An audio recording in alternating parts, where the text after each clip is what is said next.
CJ Peterson, and welcome to The Journey is Real. We talk to real people with real passions who share a real portion of their hearts. Today, my guest is Leah Forney, and we're going to be talking turning your pain into purpose. Thank you for coming on today, Leah. Thank you for having me, CJ. You already were a little bit of a pleasure to talk to before we started. I like to talk with my guests before we come on, and you're a real treat to talk to. So I'm excited to see as we dive into this. To start, would you please share a little bit about yourself and your journey? Because to us, the journey is just as important as the passion. And I feel with your particular passion, we need to know your journey before we tackle the actual passion. Yeah, absolutely. So my name is Leah Forney. I am originally from Queens, New York, but I currently reside in Maryland. I am a 7-time published author. Yes, I have written 7 books. And I am what we call an audience attraction coach. And so basically what that means is I help aspiring authors and even published authors solidify their message and in order to reach their intended audience.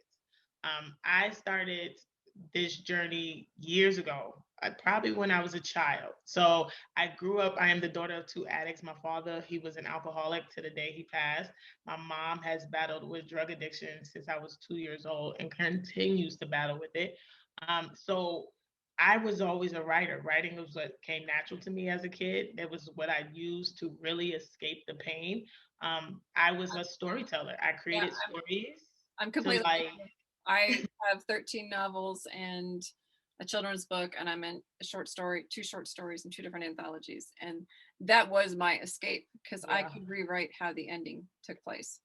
Right. So that's what I did. I wrote. And I remember just writing, like my grandma used to tell me I was raised by my mom's mother. And she used to always tell me how she always caught me writing. I was either writing letters to Santa or I was writing a letter to Jesus, but I was always writing.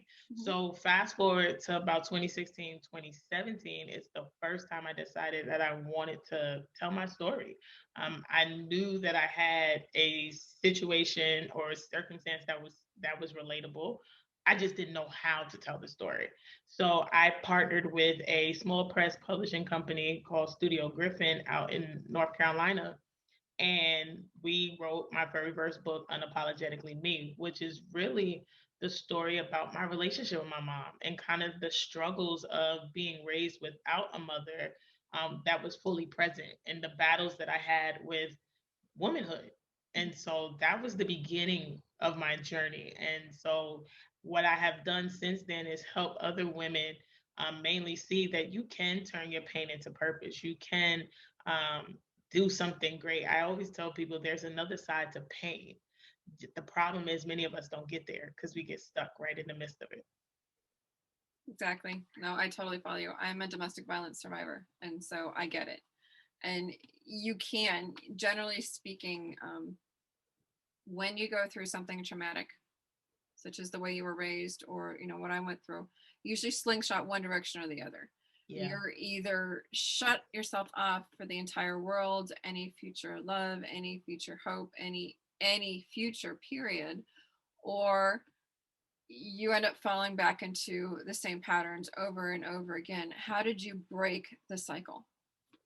Yeah, so I did a few things. The first thing was I knew in my heart of hearts that I wasn't going to be like my parents. I made up in my mind at a very young age that I was not going to follow in that footsteps.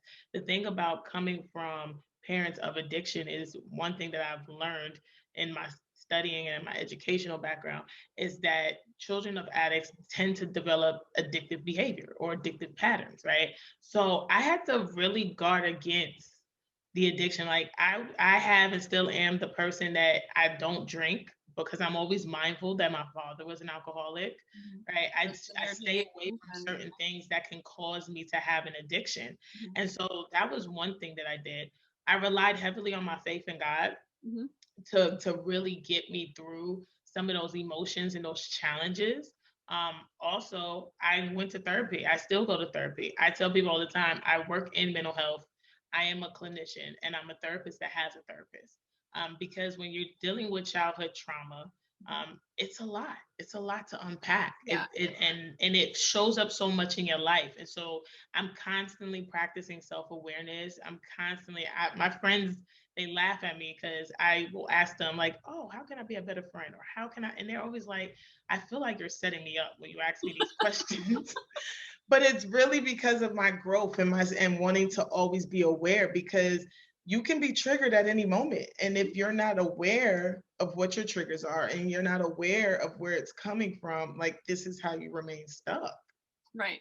And the issue with everything hitting you so young is it's during your formative years. I was a Yeah. counselor for 5 years. And one of the things that we did was took a piece of paper, drew 3 lines across it. And we had people tell us their earliest memories and go forward to different memories. And you can see patterns that started Yeah. in those younger formative years that continued on to the next years and further and further. And they do create triggers. It's kind of like an onion. Like there is in the center of the onion this issue that happened when you were a child. And Yeah. through the years, you've put up different skins, so to Hmm. speak, around it to help protect your heart and your mind to get through it. And so it's like when you're going through counseling, you got to peel off every single one of these skins and every single one of these things till you finally hit the very core. And Yeah. so trying to work through that is not an easy task. And Mhm. I've been there, done that, worked it. And you can't help somebody else until you are healthy yourself. Otherwise, Yes. you are helping them through a broken mirror. And you can't Yes. do it. Oh, that's good. Helping them through. I'm gonna remember that, CJ. Go Helping right them through ahead. broken mirror. That's good. But it's true. And I had to learn that. I had to learn that I had to be healthy. I had to be whole. Just to even be a good friend, right? Because I saw relationships through this distorted mirror, like you were saying. Like I just saw it from fragmented pieces.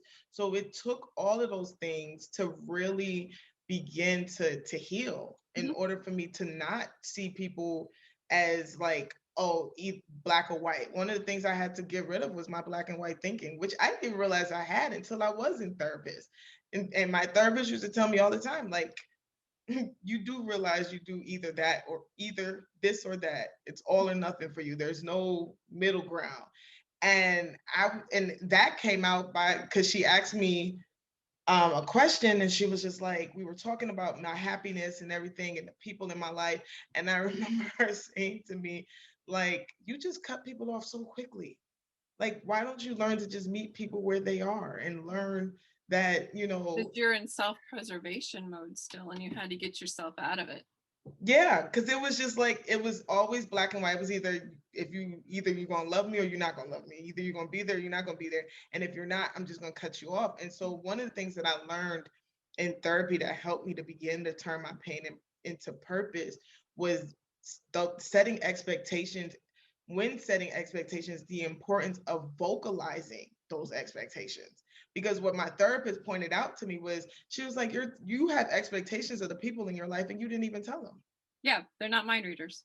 And No. I didn't, and I just thought, well, you're my grandmother or you're my sister or you're my friend, you should just know. And Mhm. I learned in therapy that no, they don't know. So I have to teach people how to treat me, which was something that I didn't even know that I had to do. And so those things combined was the starting point of realizing that there's another side to pain, and I did not have to live a life stuck in my childhood trauma, Mhm. stuck in all the abuse, all the things that I went through. I did not have to live a life stuck in that. Good. Um, I give you credit. You put your full story out in nonfiction mode. I do it via fiction. Mhm. For example, the domestic violence in my Grace Restored series, Katie McKenna experiences domestic violence from Yeah. her father. And so I take a lot of the different stories from my own life and from my own experiences and I put them in the books. And some of them are fiction, some of them are not fiction. And so a lot of times people are reading them and they're like, oh, there's no way this happened. There's no way Mhm. that that happened. I'm like, well, no, actually, that's the one that was real. Yeah. And so in doing so, it allowed me to do a couple things. It allowed me to change some of the storylines. Mhm. It allowed me to show people what sometimes what they struggle with one reviewer specifically about the first book said, well, she didn't deal with any of her trauma. There's no way that that would happen. And I'm like thinking, no, people go through childhood trauma all the way through college without even remotely touching any of it. Yeah. And it's like they think that things have to have a certain process. And if it's not, then it's not real life. And Hmm. in doing that, I was able to show people a different aspect. One of the questions I always cringe at people find out I'm a domestic violence survivor is, well, if somebody beats me, there's no way I would stay. Why did you stay? And Yeah. it's like you don't know what you know till you know it. Yeah. And so I said, basically, it's like all of the pieces, parts of your lives are on this bookshelf. They're different books. And the person that's supposed to love you comes up and says, hey, can I read that book? Sure, no problem. So they take the book, only they don't give it back, or they put one back of their own. Hmm. And pretty soon that bookshelf is not your bookshelf anymore. It's theirs. Yeah. And you Yeah. don't know it. It's like the frog in the boiling water. You know, you don't know what you know till you don't know that you know. Like you Yeah. were saying with the expectations. And so people have this general expectation of every other person that they live the same life that they did. Therefore, they're supposed to react the same way that they did. And they don't. Yeah. And Yeah. that's where they get upset. And that starts to cause issues here and there. Um, what I've done with my books is different parts, different series is a portion of the proceeds goes to charities to help Hmm. other people because I like to pay things forward. So I'm turning my pain into a purpose in that way. I'm sharing the messages within the books. God and I have this deal that the salvation message is in every single one of my novels, even my Yeah. short stories, however it's in there, that's our deal. And he Hmm. leads them to the people that are supposed to be reading the books or the stories. And so how do you teach other people who maybe aren't authors how to turn their pain into purpose to help others? Yeah. So the biggest thing that I teach people is one, to know that you're not alone. Mhm. That's one. But then also I try to teach people through just me being transparent and unapologetic about what I've gone through, that your pain has purpose. Mhm. Right. So, in order to turn pain into purpose, is to understand that your story is needed. Mhm. Right. Like, if you don't write the story about going through domestic violence, whether it's fiction or nonfiction, then how does somebody that is currently going through domestic violence know that there's a way out? Right. So, that's some of the things that I try to teach people, is that your story is needed. Because I find that even from inspiring authors, that the fear is, if I tell it, I'm going to hurt somebody's feelings, or I'm going to make somebody upset, or, I don't know how to be, I don't want to be that vulnerable. And one of the things that I The teach last them, the last one is a huge one. yeah, That is your story, whether it's fiction or nonfiction that you're putting out there. And when you're putting it out there, you're putting a piece of your heart and a piece of you out there, and you're afraid someone's going to squish it. yeah, And yeah. the And troll, so, you have to be realistic in knowing that they will. There are trolls out there, yeah, whether it's true. it's whether it's painting, whether it's drawing, whether it's writing, whether it's writing poetry, whether, whatever it is that's creative and from your heart and your soul, whether it's music, whatever art and Hmm. form it is, it's going to make criticism, might as well affect that. But the thing to remember is that story was not meant for that person. That's it. Yeah. And so, what I always try to teach, especially coaching clients, is that you're the solution to somebody's problem. Mhm. Somebody is sitting back waiting for you to write that book or tell that story, so they know that they can get out too. Yeah. That's the biggest thing, is teaching people that not only is there another side to pain, but use that pain to inspire somebody else, so that they can see through your life, through your journey, right? That they can get out too. They can and not only get out, but they can recover. Hmm. Because And there's a difference. You can yeah, get out of something and never bounce back. But when you get out that's and the recover, slingshot we were talking about earlier. You can sling right. one way or the other. That's how I have done it, is to show people through my pain that not only can you get out of the pain, but you can also recover. There is life after it. And a lot of times people put more stock in somebody who's been through it than they do somebody who's just trying to say teach it or who learned Yeah. about it in a class and who hasn't walked that walk. And so Yeah. when you can connect with somebody on that level, you can help them and reach the very core of that onion we were talking about earlier. You know, Yeah. you can find your way through those skins a whole lot faster than somebody else who's coming at it from a clinical perspective versus somebody who's walked it. Yeah. I agree. Um, so you're taking all the elements that we've talked about, you know, your books, people's stories, that sort of stuff. Would you please share, you know, you mentioned the one book, Unapologetically Me. Are there any other books that you have out? If so, what are they? I do. So I have Courage to Win, which that story I wrote at a time in my life where I was still trying to find the courage to keep winning at this thing called life. Life was happening to me. I was overwhelmed and frustrated. And I listened to a sermon series. I forget who it was, and something they said about finding courage to win ignited this thing. So Courage to Win is my second book, and it's called Courage to Win, the igniting the winner within, because that's really what it's about. It's sometimes you go through life and it throws it all that it can at you, and sometimes you got to tap into that inner winner in you that says, no, you got this, you Mhm. can get through this, you can come out of this. So that's my second book. Then my third book is Defining Moments. And that book is all about my personal journey with grief. So from 2018 to 2019, I buried 5 loved ones, including my Good fiance. heavens, I am so sorry. Yeah. And so, in the midst of grieving, God said, I need you to write this book. I need you to And share you your probably look at journey. them like, what? Yeah, I did. I was like, wait, hello, I'm grieving here. But he was like, I need you to share your process. I need you to show people that you can still make it through grief. And so that book came out. And then I mean, recently if you ever want to hear God laugh, tell him something you can't do. I always say if you want to hear him laugh, tell him your plans, because then he's gonna be laughing like that's not my Yeah, plan. but never say never, because a Yeah. lot more times than not that will happen. So like in your case, when you were going through all of this tragic grief and you're like, no, no, no, I can't. He's like, oh yes, you can. And Yeah. you can because Philippians 4:13 tells you that you can. Yeah, yeah, and that's literally what happened when I was writing that book. I remember I was telling it, sharing it with one of my spiritual sisters, and I was like, "This book is just too hard to write. It's too raw. I'm still living it." And she literally said, "And that's the book that needs to be written." And I Exactly. was like, "Why are you agreeing with God? Like, I need you to not agree with What's him." wrong with you? Right, like don't agree with him. So then after Defining Moments, I released 2 journals. So one is all about mindset, the other is a healing journal because God was leading me to help women heal.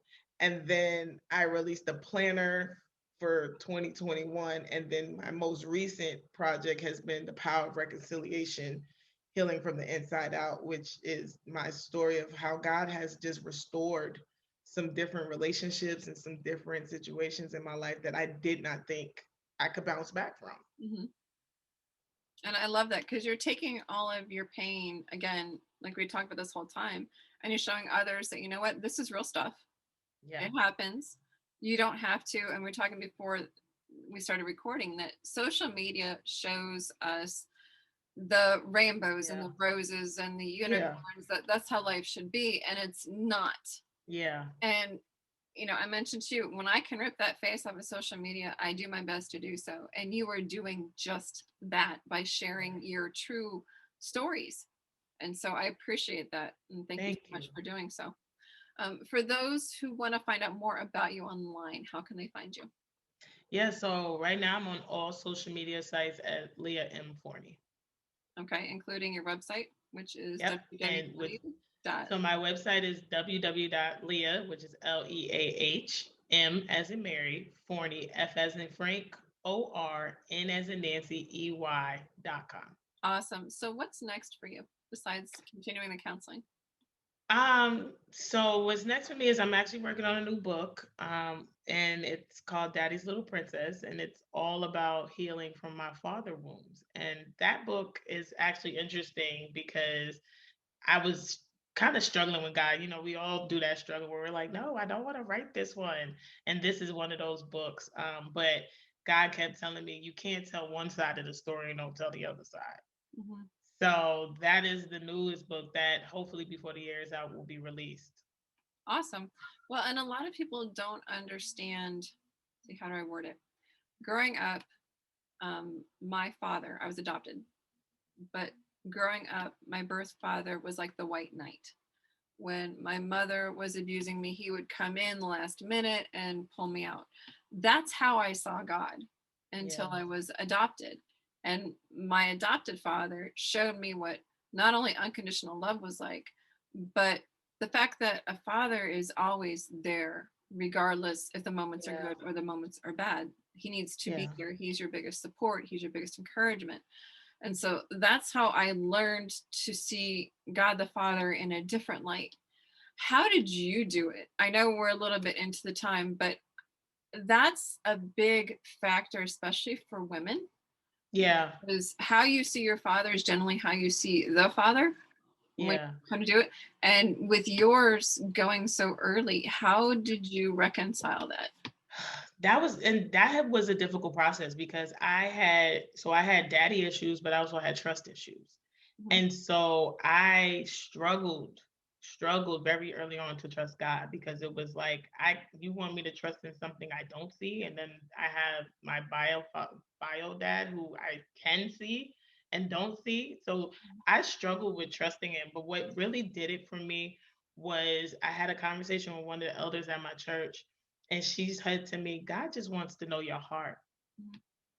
He just wants to know your heart. He's not asking you to, pretty it up or, you know, present yourself like you're so great, grand, and wonderful. He just wants to know your heart. Because for a long time, I think that I saw God as this heavenly master that I just had to come before him a certain way and talk to him a certain way. And so I was doing that, but I was still feeling disconnected.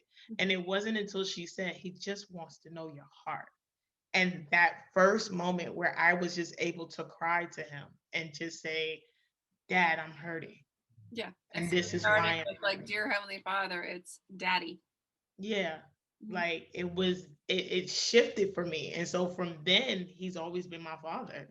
Mhm. And so that's how I've always learned to approach him. And it took time because I still teeter-tottered with trusting him. But the more that he showed up for me, like a real father shows up for their children, the more that I was like, okay, that's my daddy. That's Mhm. my father. And he's always going to have my back. Yep. And to keep going with my end of things, like my dad passed in July of 2019. Mm, My I call him my dad, not my father, my dad, the one who adopted me. And through that whole time, he showed me that it was okay to trust. yeah. You know, when you go through whatever the childhood trauma is, whether you went through or like abuse from like a loved one of any sort or neglect from a loved one of any sort, you have a hard time reconciling the love of Christ and the love of the Father and the guidance of the Spirit. You really have a difficult time, more than people fully understand. Yeah. And so by the time my dad passed, I am now in a much healthier spiritually, mentally, emotionally, and even physically than when I first met them. And so I Mm, can't thank him enough for that. But the most part is I can't thank God enough for that gift. yeah. And so when you go to write that book, just kind of keep those thoughts in mind that that happens. So Yeah. anyway, Thank you. thank you, Ms. Leah, for coming on. You were a treat and a joy. And I just thank you for all the work that you do in helping other people through their pain and in turn helping them to help other people, turning their test into a testimony. And I thank you for that. Thank you. Thank you for having me, CJ. And for those who want to know more about Leah, you can find her at www.leahmforney.com. That's Leah, the letter M, Forney.com. And thank you guys for listening to The Journey is Real. We talk to real people with real passions who share a real portion of their hearts. I'm CJ Peterson of cjpetersonwrites.com. Until next time.